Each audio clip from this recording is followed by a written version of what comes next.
महाराष्ट्राचे राज्यपाल C P Radhakrishnan साहेब आज कोल्हापूरच्या दौऱ्यावर येत आहेत।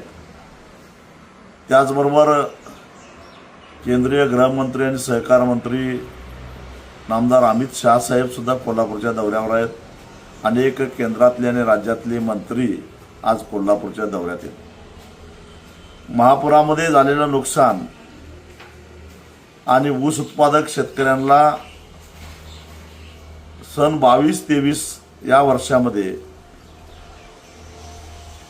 100 रुपये प्रति टन दुसरा ॲडव्हान्स देण्याच्या संदर्भातला मुख्यमंत्र्यांच्या मध्यस्थीनं झालेला निर्णय याची अंमलबजावणी न होणं 10 महिन्यापासून शेतकरी आंदोलन करत आहेत आणि सरकारनं दुर्लक्ष केलं। याच्या निश्चितार्थ स्वाभिमानीच्या कार्यकर्त्यांनी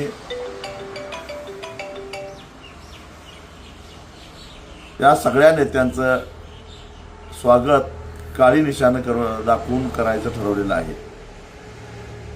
परंतु हे आंदोलन होऊ नये म्हणून पोलिसांनी दडपशाही सुरुवात केली आहे। सांगली आणि कोल्हापूर जिल्ह्यातल्या सुमारे 800 कार्यकर्त्यांना काल रात्रीपासून पोलिसांनी नोटिसा दिलेल्या आहेत। आज सकाळपासून धरपकड सुरू केलेली आहे।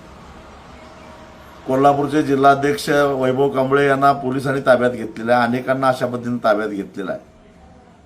सरकारनं किती दडपशाही केली तर हे आंदोलन होणारच आणि हे आंदोलन होऊ नये असं सरकारला वाटत असेल तर हे 100 रुपये देण्याच्या संदर्भामध्ये आणि पूरग्रस्तांना मदत देण्याच्या संदर्भामध्ये ठोस निर्णय जाहीर करावा, तरच या पाहुण्यांना विनासाहाय्यास कोल्हापुरामध्ये येता येईल।